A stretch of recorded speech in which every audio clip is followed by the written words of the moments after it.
Please be seated. We have been reading from the story of Joseph and his brothers in the Old Testament in the daily office of morning prayer. And it's just such a beautiful story with a lot of lessons to be learned from it. We all know the story, right? Joseph is one of the 12 sons of Jacob. Uh, Two of them seemed like Jacob's favorite because two of them, Benjamin and Joseph, were his sons by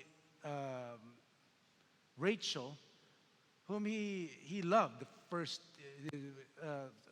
time. It wasn't She wasn't his first wife, but she was the one he worked for his her father to win and to marry. Worked 14 years actually for her. Anyway, Joseph, we all know, is known as the Joseph the Dreamer, which irritated his brothers because his dream, one time that he shared with them, uh, made him superior over all his brothers. And they hated him. So one time they had a chance, they tried to murder him. They tried to kill their own brother. And then they just ended up selling him as a slave to foreigners, to Midianites. Fast forward several years, we don't know how many years, but there, Joseph went through all of these hardships, which turned out to be God preparing him. Not God intending him to go through all of that, but turning his adversity into something good, which is who God is to us, right? He turns bad to good.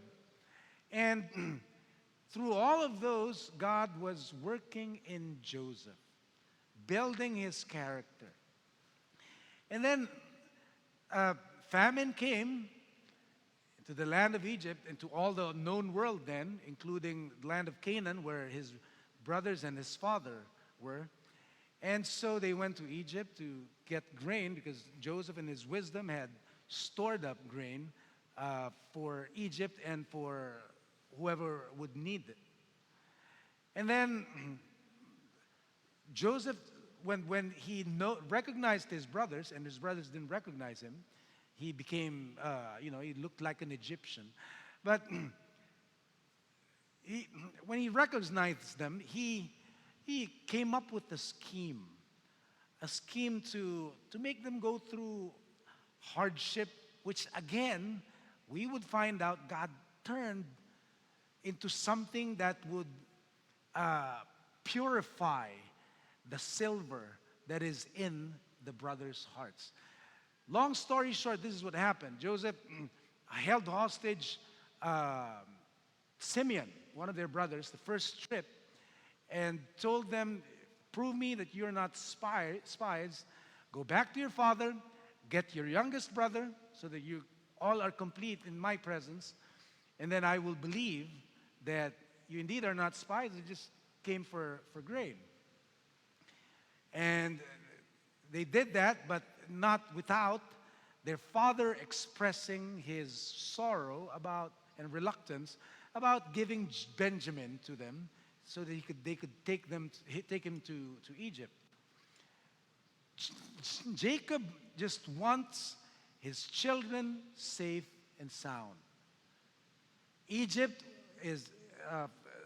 was a foreign land, and there may be dangers on the way, and even in Egypt. So Jacob just wants his children back safe and sound, reflecting the heart of God, the Father. He doesn't want anyone, he's not willing that any one of his children perish. It's the heart of Jacob reflecting the heart of God. So, when they came back the second time, Joseph again schemed to incriminate Benjamin. And that's what happened, right? You all know the story. It appeared like Benjamin stole Joseph's chalice. And then when Judah heard what Joseph's sentence would be for Benjamin, that he would be imprisoned and the rest of them would go back to their father, listen to what Judah said in the reading today. He said to Joseph. Well, by the way, before that, during the first trip, when they were when one of them was supposed to be held hostage, the brothers said, "Let it be me. Ako na lang, imbis na yung kapatid ko."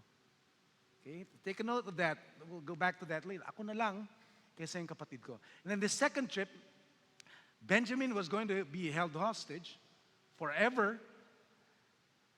And then Judah said to Joseph, "Wait, my father wants all of us back safe and sound.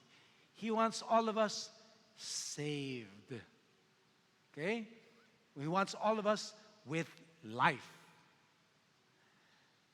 And then Judah told Joseph, he asked this question, "How can I go back to my father safe and sound, saved? How can I be saved without my brother with me? It would kill my father. It would break his heart. It would kill my father. He would not be satisfied with that." I'm sure you're reading between the lines from what I'm saying, right?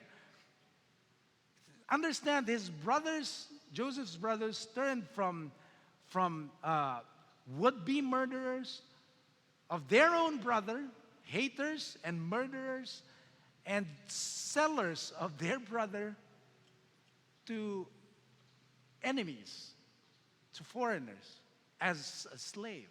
They turned from that to being selfless, to being like St. Paul. "I would that I be cut off so long as you, my brothers, are saved." Ganun yung nangyari sa kanila. Ganda yun, di ba?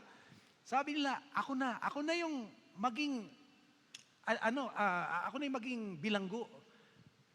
Yung mga kapatid ko, just set them free.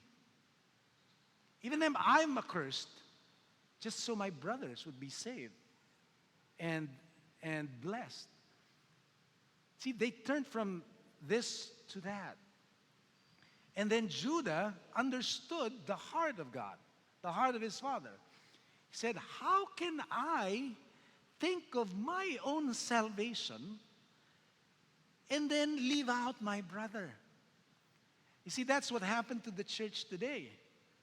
It's all about personal salvation. My personal, Jesus, my personal Lord and Savior.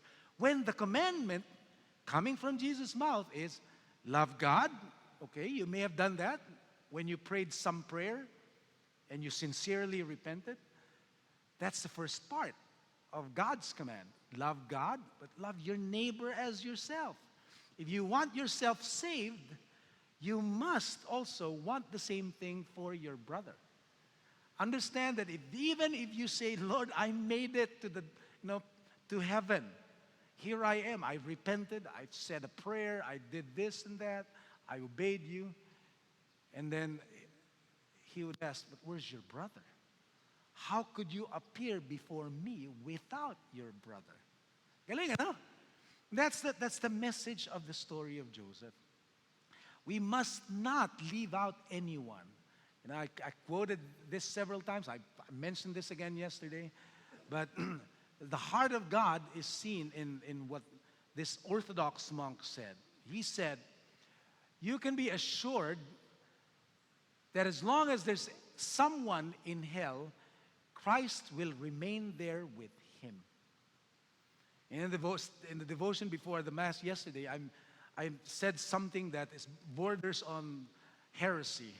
I said, if Jesus had to die a second time, and a third time, or a fourth time, he would, as long as there's somebody who has not gone back to God. That's God's heart. That should be our heart too. So let us not be selfish as to think, oh, I'm concerned about my salvation. See, salvation is turning away from sin. And sin is being turned toward self. If we only think of our salvation, and it's not salvation at all because we're still turned towards self and we ignore our brother. That's the lesson which is tied to yesterday's gospel as well, right? We should not think of our brother as lower than ourselves, but we should all think of others as more important than ourselves and love them as we love ourselves. Love your God, Lord your God with all your heart and all your being, and your neighbor as yourself. You learn from the lesson, from the story of Joseph and his brothers, because that reflects the heart of God, the heart of Christ, which our aim is to be conformed to that image, back to that image and that likeness. Because in the first place, that's the way it is in the kingdom of our God.